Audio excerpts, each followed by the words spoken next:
Hi, everyone. Good evening and welcome to Dare to Expand Your Business Internationally. We're streaming live on Facebook today as well as recording through wonderful Zoom. I know you're all familiar with the word Zoom these days. My name is Yvonne Pilon. I'm the president and CEO of WEtech Alliance. And again, we are streaming live from beautiful Windsor, Ontario, although we've got people from all over Canada joining us today. We are thrilled that so many new and old faces have joined us tonight to learn more about the G20 YEA, what it is, how you can apply, and hearing from some former alumni on how this experience has benefited them personally and how it's allowed their businesses to grow to international markets. Before we get started, I would like to thank our event partners, Futurpreneur Canada, WEtech Alliance, and of course, the first prototype for their event participation. Again, this came together very quickly, but we wanted to make sure with the deadline approaching of May 17th for the G20 YEA Canadian delegation, we wanted to ensure that Canadian young entrepreneurs had an opportunity to know what this is and the amazing opportunity that's available. Again, deadline, you're going to hear this often throughout the call, deadline is May 17th at 11:59 p.m. So over the next 60 minutes, you're going to hear again from former alumni on their experiences. And at any point in time, you can submit your questions to the Q&A feature, and I'll also take a look on Facebook. So if you're watching us live on Facebook, feel free to just comment there, and I will take a glance at any questions. So with that, I would like to turn things over to our moderator, Saamer Mansoor, and he is the founder and lead mobile engineer at the first prototype. I will now ask Saamer to turn his camera on and join us. Hey, thank you so much, Yvonne, and thank you everyone who joined us. Thank you, especially thank you to our past delegates and our Sherpa, Megane. Really brief, I am Saamer Mansoor.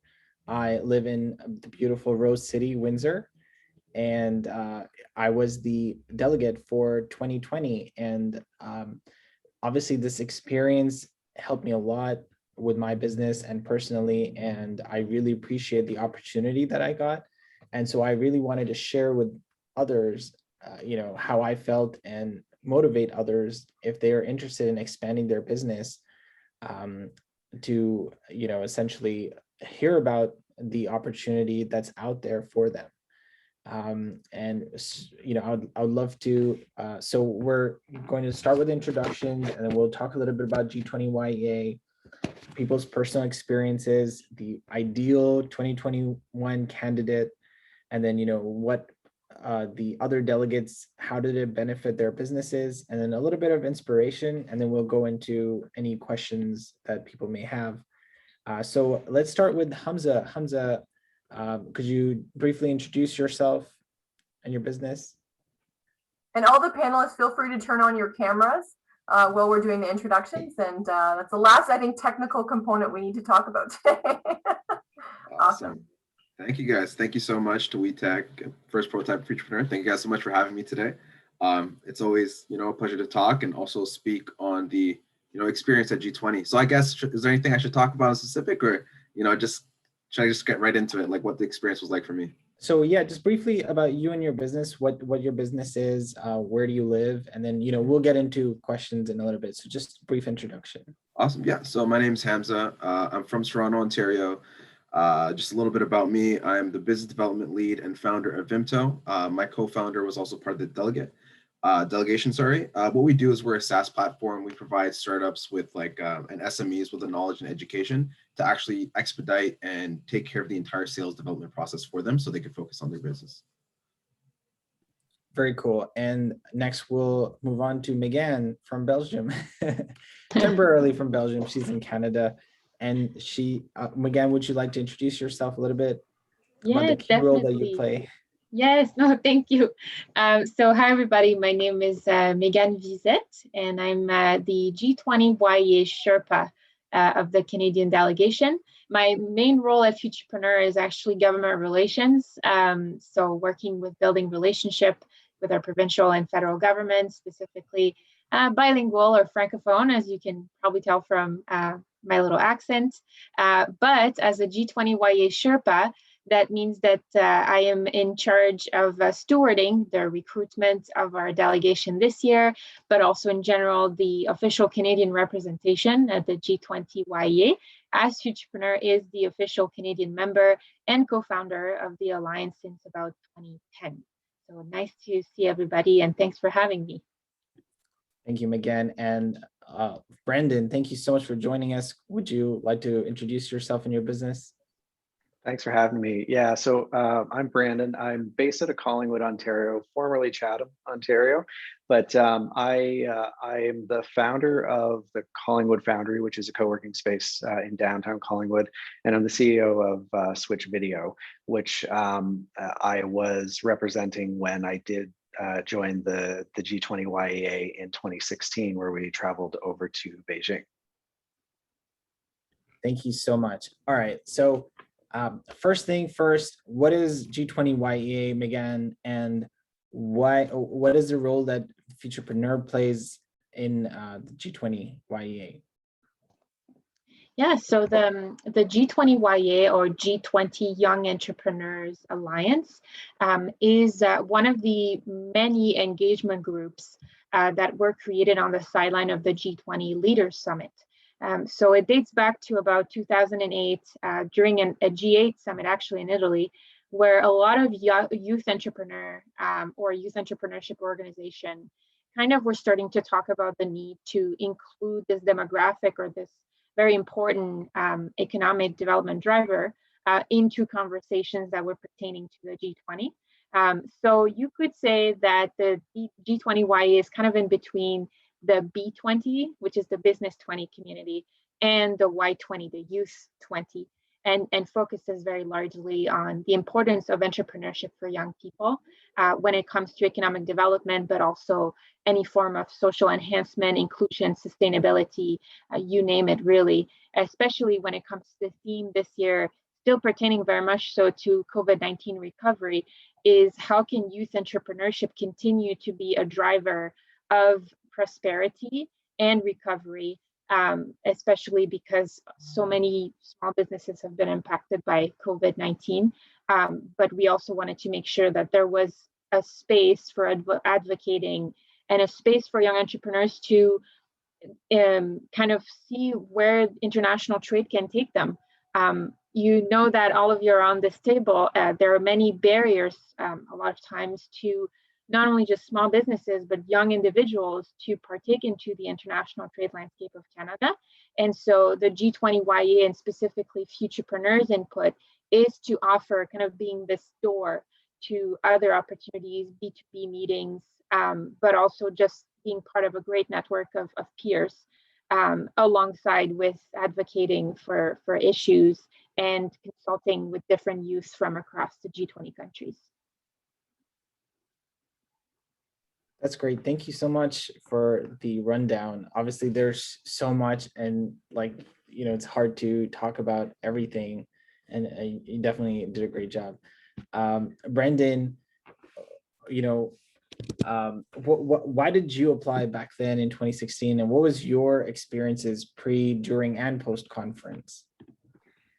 Yeah, so I think the main reason for me joining, I think, was for the potential opportunities that it could open as far as international business for Switch Video. I mean, being able to work to be an advocate for youth entrepreneurship in Canada was one big piece of it, but also the potential to meet other business owners, other entrepreneurs in other countries was a huge factor in that. So it was pretty exciting to be able to be a part of that, and traveling to it and joining it, it far exceeded my expectations as far as what opportunities it could open, because it wasn't only meeting other young entrepreneurs around the world, it was also the opportunity to meet other leaders in other countries and actually see, experience what the country that we were actually visiting, what entrepreneurship was like in that region as well. And it led to other opportunities post-conference as well that allowed me to then travel to Vancouver for another summit that happened out there, and other other engagements that took place through Futurpreneur and through the G20 YEA prior to that. Very cool. Yeah, thank you so much. Obviously, it's been a while since then, and I'm sure like there's probably some differences since then. And so it's great to have your perspective of what it was back then, and kind of comparing it to how we felt as well. Hamza, what about you? Why did you apply, and what was your experiences pre, post, and during? Okay, awesome. I'll try and keep it to minimal. I do ramble on because it was very exciting 2 days and weekend, I should say. But I applied because actually an old professor of mine from my entrepreneurship school recommended. He reached out to me. He's like, I think this is a great program. He knows I was kind of working with international business development. So my co-founder and I, we have actually been on a trade delegation before. We thought that this was a pretty cool opportunity. Let's try it out. It's COVID, it's virtual. But just to give you a little bit of background, I hate to talk about myself. I want to talk more about the program, but how it really helped me is that COVID kind of really affected us like many businesses, but like what we were doing is we're a SaaS business doing SaaS software enhancement, basically for businesses traveling. And because COVID slowed things down, it kind of affected us that way. And one thing we did mention to the delegation, which was very useful, is we try a new business model where we were basically doing business development on behalf of people. So rather than do the software side, we're actually acting as an agency to actually go and perform business development. And G20 YEA was amazing because it gave us prospects to validate that hypothesis. And also it ended up working, and it was pretty amazing. Like we developed partnerships with a few Saudi companies. And what was amazing is that Daniel and I, actually my co-founder, we met a company about 2 months before the actual the delegation and the conference, and then we kind of reconvened with them a month after, and just mentioning who we were, and and then that's when we kind of got into it, like, oh, we were part of the G20 YEA delegation. It was like a little bit of traction for us. Like they actually trusted us with their product, and it's a pretty big company in Toronto, and they actually trusted us with their business development efforts, which was like a nice kind of feeling, especially for young entrepreneurs. People think that we're a little ahead of ourselves, and they might not trust us, but just having some sort of credibility was amazing, because after 2 months, we literally got like an opportunity to do business development for a pretty validated company. That's pretty cool. Yeah, thank you so much for sharing your experiences. How about you, Yvonne? Why did you apply? What was your personal experiences pre-post? My camera off because my neighbor decided to start cutting the grass as I was doing this, so my apologies. So I'm a bit different. For those, again, I know we'll probably have a lot of viewers from Windsor, again, and across the country, but I'm more on the supporting entrepreneurial side. So I came at this a bit differently, where for me, it's just, I feel energized, being surrounded and being able to connect with other young entrepreneurs. So really the opportunity came through, again, I'm very active on social. So I kept seeing, obviously they did a great job. Mika did a great job in the marketing team at Futurpreneur because it targeted the right people. So I remember seeing the requests come through, and I've always been someone is just, when opportunities knock like that, to not engage is just a missed opportunity. So for me, for those thinking, is this a long application process? I believe I did it in a few hours. It was very quick, questions in a short video.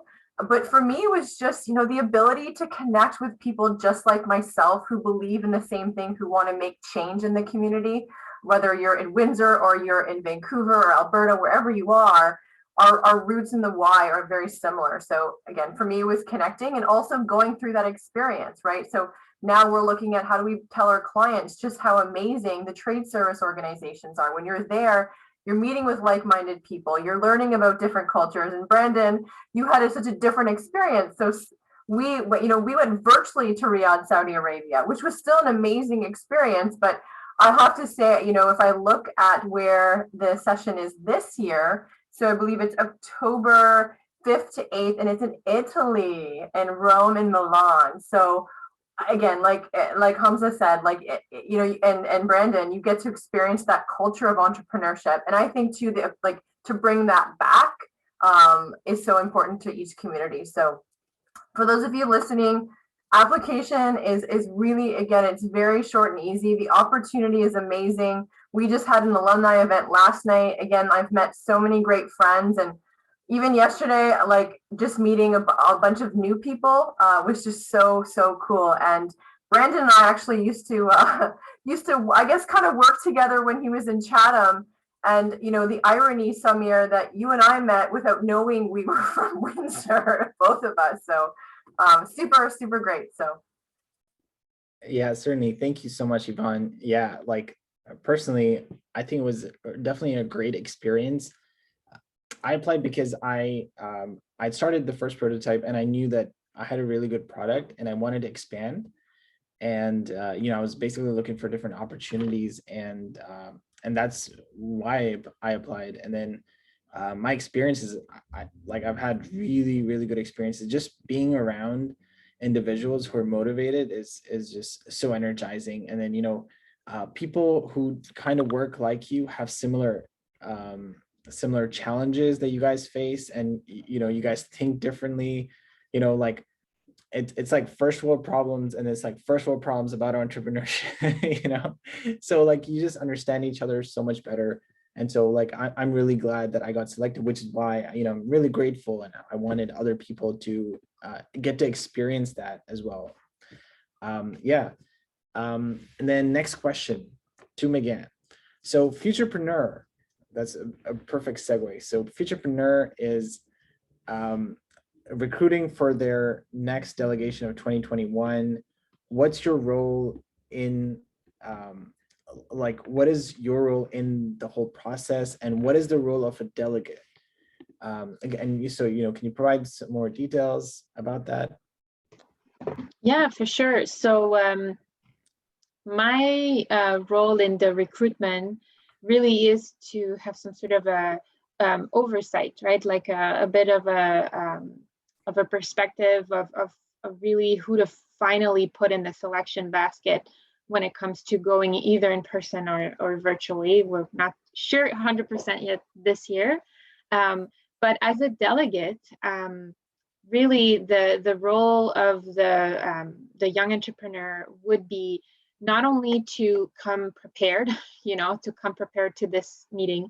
If we were to go to Italy, and Brandon, probably you can tell us a little bit more about that, but come prepared with the idea that you want to meet specific stakeholders within either the Italian space, the ecosystem.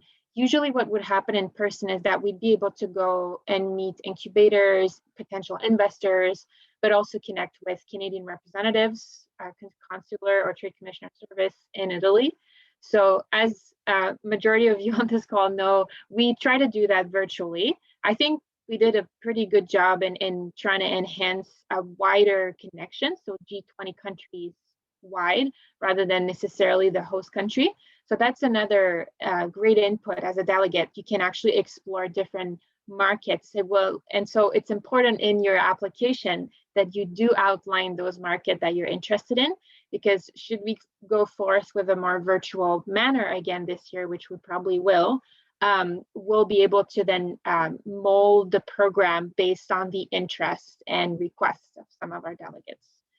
So that's another great input. And then the other side, so going back to the advocacy, not everybody's going to be super versed in policy recommendations and consultative frameworks, which is totally fine. It's actually an opportunity for you to either gain some of those skills, or if you already have some space in the community and you've already showed leadership skills within your own ecosystem, is to bring that with you to this sort of policy recommendation framework, which will take the form of a communique drafting, which is the main sort of document that will be at the end of the day proposed to the G20 leaders by the alliance. So that's another role as a delegate, is to provide your voice, and hopefully this year in a much more consultative manner. So we're going to try to enhance the Canadian representation within the drafting process. So that's another role that the delegates will also be able to fulfill this year. Okay, and then so you went over, we know that the deadline is the 17th of May, so it's just a few days left, and you went over a little bit about the application. So now, who is the ideal candidate? Good question. So obviously, throughout your application, the most important thing to show sort of how ideal you are because there's obviously a wide array of sectors. There's a wide array of interests of why to participate in the G20 YEA. It would be to be very clear as to how this would benefit you as either an individual, or better yet, if you already have some preliminary trade plans in the host market of the summit, that would be very well received. If it's not necessarily, you're not necessarily ready yet, showcasing how accessing those opportunities will benefit to your business or your network at the end of the day is also another way to outline yourself as a good candidate. As I mentioned, it's not an obligation to want to be a policy lead for the opportunity, but it's great if you do to outline your interest for that, because obviously a great delegate will be a well-rounded person who not only has interest for business growth, international growth, but also for sort of advocacy and youth entrepreneurship representation. But again, if it's not both of your interests, that's totally fine. We have a wide array of individuals as part of the delegation. Very cool. Thank you so much for keeping it very clear and terse. Thank you. Okay, so for the delegates, and we'll start with Hamza this time. How did your business benefit from G20? Awesome. Yeah. One way I think we benefited, I would say, is like the validation. Obviously, we helped. We actually got a contract in Guyana doing procurement with the government there. And it was basically same thing. We kind of talked about our portfolio. They were looking for young entrepreneurs. And then they also asked for a track record. We gave them that. Another way we kind of helped each other. We developed a pretty good relation between a lot of people in the actual delegates, which was pretty cool. Like I know you and I keep in touch. A few other people and I keep in touch. We've actually done some business together, favors, stuff like that. I think that aspect of community was like one of the best takeaways from the delegation. And specifically, I'm hoping to go back to Saudi as soon as I get my vaccine. Well, not back, go to Saudi. I went virtually, go physically as soon as I get my vaccine and kind of formalize some partnerships. And then when I get to that point, I think things will hopefully get good. All right, perfect. Yeah, it's been a pleasure to know not just you, but so many other delegates who are so amazing and so kind and giving. Like time that's usually what I've seen is delegates are usually experts at their field. Yeah. And but at the same time, they're so willing to give uptime advice, and so it's been super valuable for me personally, and I'm sure others as well. Brandon, how did your businesses benefit from G20?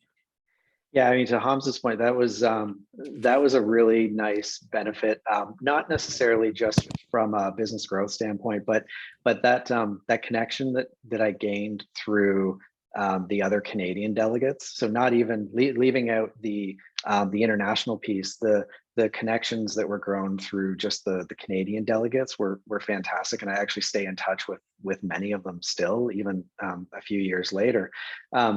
So it was nice to have that. It's almost like a peer group, right? That's developed out of it. So you feel like you can reach out to them when you have questions or want to potentially collaborate on something. So that was one aspect of it.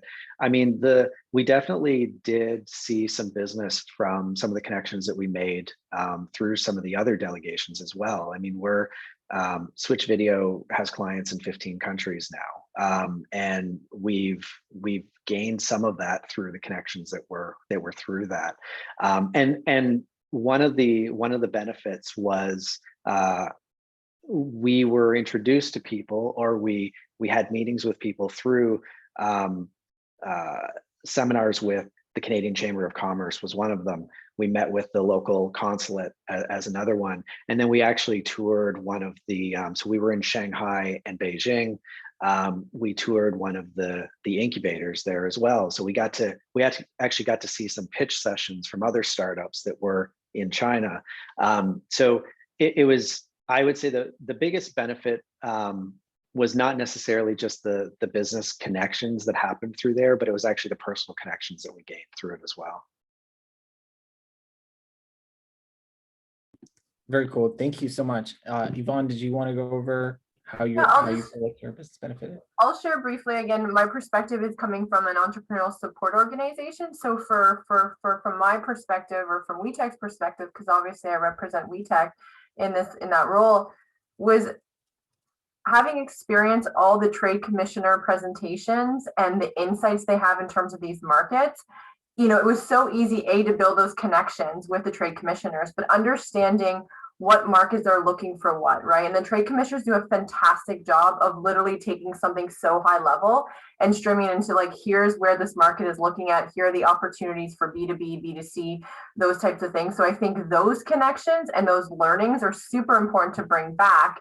And I even think, again, and anyone who's working, whether they're a co-working space, an incubator, accelerator, a hub, you're a connector. So I think, Saamer, we've worked together on initiatives already. And, we've already brought Megane on one of our podcasts. And even last night, companies going, okay, I've got scale ups who want to work with startups. So there's been all these just beautiful organic collisions that have happened. But speaking to international, the international piece, I can't say enough about what the trade commissioners did for all of us. And again, they are all, I think, a resource that entrepreneurs don't hit enough or tackle enough or connect with enough, because they're there to help you. And it can be intimidating going into new markets where there could be cultural, language barriers. And, so they're there to kind of help you propel. And I can tell you, I mean, the people we met, they were meeting at like, as our sun was rising, theirs was ending. So it was just, they were just so great. So that was the big takeaway for myself. Certainly. I mean, just myself, my business has benefited a ton. I feel like the delegation itself is a great support group, and it's been amazing how I've got like business leads from Saudi Arabia, a ton from Canada itself. It's been great as just like Hamza mentioned, as a validation for your company, like, oh, okay, Saamer was this and this, and so people are more interested in my business. And then I think also as entrepreneurs, we look for opportunity, rather than complain. And that, I think, has just shown, has just proven to be really massive over here, because, you learn about all these problems in all these different countries, all these opportunities is what I see them as. And so it's been pretty good ever since and not just like that, like it's even been really good inspiration. So as an entrepreneur, you have this vision of where you want to go, and then it's all about taking risks. And so you're like, okay, should I take that risk now or should I take it in the future? And so when you're with these people who are risk takers and they're all dreamers, you're like, yeah, I definitely should do it now. Like there's no point in waiting, and so it's been really good since like the last delegation. I actually didn't hire anyone full-time before, and so now I'm at 2 full-time employees, 1 contractor, on payroll, and like looking at more people. So it's been pretty good so far. So I'm really excited, and I'm hoping that other people who join also have a more intense impact on their businesses. Yeah, and so that brings us to our next important question. How do you guys think we can inspire the next generation of entrepreneurs, Megane? Locally, nationally, and internationally, how can we inspire the next generation of entrepreneurs? We know that young entrepreneurs are the future of a country, and we have seen a huge uptick in young entrepreneurs in Canada. So how can we inspire them, to keep going and to get us through the hardest times? Mm-hmm. Yeah, that's a big question. I think a question that most of the sort of entrepreneurship support organization continue to strive towards at least. Just I think because the how do you say in English, the interest in entrepreneurship with COVID-19 has been proven. We've seen such an uptake of demand, at least at Futurpreneur, for when it comes to financial support for new startups. So I think currently with COVID-19, so many small businesses and startups were and are suffering, but you also have this sort of next generation of small businesses who want to take over and support either the faltering businesses, or they want to innovate and propose new ways of doing things. And I just want to mention too, one thing at Futurpreneur that we always want to make a point of is the importance of continuing to support Main Street businesses. We have a lot of support, and I love that we talk about innovation, tech, really high growth potential or businesses, but there's also a very strong input from those Main Street businesses into communities across Canada. And that goes to say from urban centers all the way to rural communities, to sometimes Indigenous-led communities as well. We really see much more of an uptake for that, or a digitization of the latter too, just because of COVID-19. So big question, Saamer. I think continuing to share your stories as current entrepreneurs definitely is always, we call those trailblazers, right? It's like, how can you show the way for the next generation to either walk in your own steps, or to find new ways then to take over some of the challenges that are faced. And with that, actually, I want to say social entrepreneurship is also something very big right now. I would still encourage people to continue on that path if that is something that they're interested in, because there's a lot of support out there, similar to entrepreneurship support. It's not always readily available, that information. But I think if, as much as we share stories and share ways in which, that we've had impact on our businesses, such as, I'm plugging it here, but the G20 YEA, for example, it just gives much more of a landscape of what is out there and what people can achieve. So that's my take as a more so of an entrepreneurial support organization for sure. Thank you, Megane. All right, Yvonne, I know you work with a lot of young entrepreneurs. What do you think we can do to inspire the next generation? I'll take again Megane's point of view. I think when I look at, what can we do, I also look at where are the pain points that they're dealing with. And I think a lot of the times it's access to capital. And I know Futurpreneur does a great job to support that, but I think there's, everyone's shaking their heads because it's usually the first reason why people connect to WEtech is for access to capital. I think that's definitely something. I think mentorship is also extremely important for a lot of entrepreneurs. And when we come down to the root of it, and Megane, to your point, this is a huge question. But imagine if we, in education, right? I think my first entrepreneurship class was not until my third year university. And in fact, that's what propelled me to start my first company. And I've heard so many people the same thing. They took an entrepreneurship class and it sparked them to go into summer company. So education is so important from an early age. And I think, if we started asking kids instead of what do you want to be when you grow up, like it's what problem do you want to solve when you grow up, and looking at like the problem and the opportunities. There's definitely an education piece to that. But yeah, so those are big things. Again, I think I'm looking around the room and I think we all can agree. Young people, there's stigmas attached to young entrepreneurs. And I'm not sure if it's just in Canada, but there's something to be said about, I'm 37 years old and I still sometimes have to fight my way to be taken seriously. And I'm just like, I've got over a decade of experience under my belt. And I say, if I struggle with that, I can only imagine when you're 19 and you have a great job. I keep going back to Mark Zuckerberg, right? Showing up to a boardroom in a hoodie. And we've got to get over that. Age does not have any type of, it shouldn't dictate your success or what doors that can be open or not. So it's equally important for our leadership to really open the doors for those young entrepreneurs. And that can include, industry helping new startups, government leveraging early stage young entrepreneurs for procurement opportunities. So there's lots of things that we can do. And ultimately it comes down to culture. Culture trumps everything.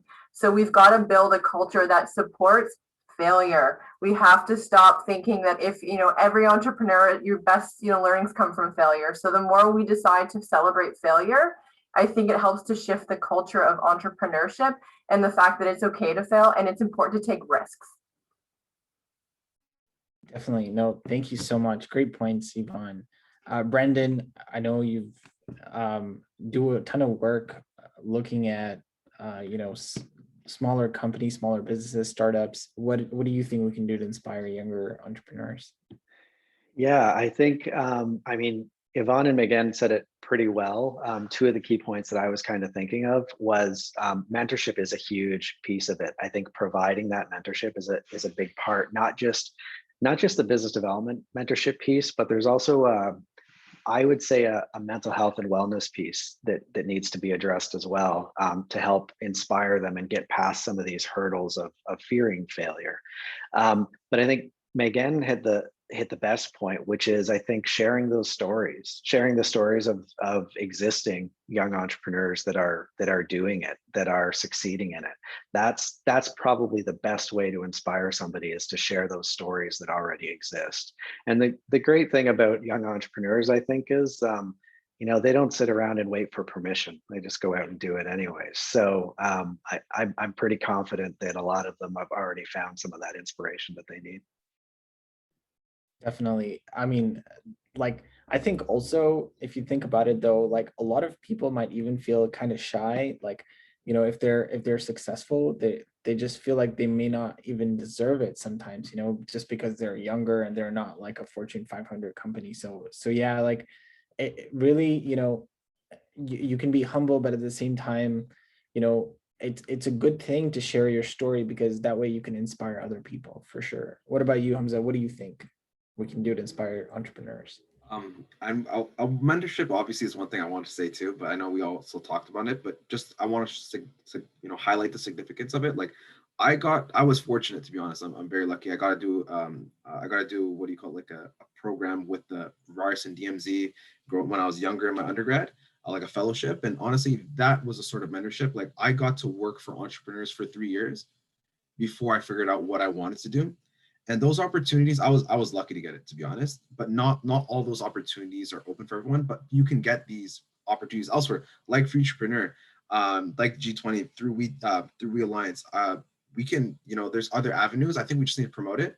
And then also network, to be honest, a lot of success in terms of, traction, basically getting validation, getting to where I'm at, partnerships, people giving me their time of day, their advice, their business.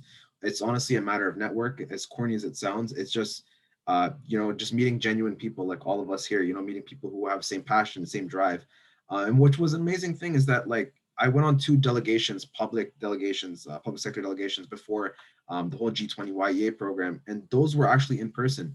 And it's not the same, but it's a different dynamic. And I think that if you can do it well, G20 did an amazing job of it. You can develop the same type of partnerships. Yeah, meeting in person is not the same, but virtually it's faster. You can meet literally 5 times as many people as you could physically, and then you kind of know what people are about. There's less of a shield, which was nice. And in certain in-person delegations, I've got a lot of great tangible results from closing deals. And you could say that some of those delegations that were in person are comparable to the virtual session. So I think it's honestly a matter of how we're facilitating. I think G20 did a great job, and not just G20, but other organizations can follow suit. I think it's just how we do it. Yeah, I totally agree. I mean, there obviously is this advantage of being in person when you're meeting with someone, but then if you think about it, the amount of time that we spend in traffic, just between 2 meetings, you can never have 2 back-to-back meetings, no matter what, in person. You'd always need to have at least half an hour in between, or an hour in between. And especially if it's in a different country, people may not even consider you, because they can meet with someone in person, and so for a lot of people, this has been a really big game changer, for the people who have, I guess, wanted to see it that way. This the whole isolation and Zoom culture has really been a boon for them. And then, so for me, when I think of, inspiring younger generations, like I've read quite a few books on, creativity and innovation. And like there's this one book, I think it's called The Tipping Point. But it basically says that there's 5 factors needed for, great innovation to happen. One is like, you have to like be associating things with each other. So AQONE. So, and then you have to be questioning things constantly, don't always take it for an answer, like always question, like, how can we improve it? And then O for observing, you have to like keep observing things, be very observant. And then N for networking. So you have to network with different kinds of people. Don't network with people just like you. And then E for experimenting, always experiment. And so I feel like, just being in Canada, we're so fortunate because people are so different. People that we meet are so different from us. And that's, it's not a melting pot. It's like a salad, it tastes really good when there's different things with it. So I think that, just being aware of this immense opportunity we have just, in our backyard is definitely a great thing. And then, finally, like, I just want to thank you guys, great session. Thank you for everyone, to attend this event. If we have any questions in the audience, we can answer them. In the meantime, if you guys want to add anything, we can do that while we're waiting for any questions. I'm just doing a quick glance at Facebook here. I don't see anything at this point, but perhaps I think we're all on LinkedIn, if I'm not mistaken. So I imagine that if you have any questions, feel free to reach out to one of us. Again, just to reiterate, the deadline is May 17th. It's again, you've heard everyone talk about their experiences, and I know if this is an in-person event, I think there's a lot of like, I think the word fun wasn't mentioned, but I think there's still a lot of fun that happens on these trips too. Let's be honest, we're millennials, so yeah, if there's any questions, again, feel free to reach out to any of the panelists. So Saamer, I'll pass it back to you. All right, yeah, thank you so much for your time, everyone. I know, Megane, you had to fly into Belgium, and so it's pretty late over there. So thank you for being able to make it again. And, thank you, Brandon, for your time, and Hamza and Yvonne. This was great. And, I hope anyone listening to this, even years from now, if you're watching this older video, like I'm sure, as you've seen from Brandon's experience, like not much has changed in terms of how good this program is. And yeah, thank you so much, everyone. I hope you guys have a great day. And also today's Eid, so Eid Mubarak, everyone. Just in closing, I just want to make note that this video will be available on YouTube. So if you I know we've got a few attendees that joined a little bit late, you can rewatch this. And Futurpreneur is, they do help lead the G20 YEA, but they have a lot of other programs available, as Megane said. I know I speak always tech innovation, but there is a huge amount of young entrepreneurs in the Main Street businesses, and there's lots of opportunities there. So until next time, thank you everyone for watching. And again, a big thank you to Futurpreneur, the first prototype and WEtech Alliance for putting this together in hopes of recruiting some more Canadian delegates for the 2021 G20 YEA in wonderful Italy. So take care. Awesome. Good. Thanks, everyone. Thank you. Bye, everyone. Thank you. Bye.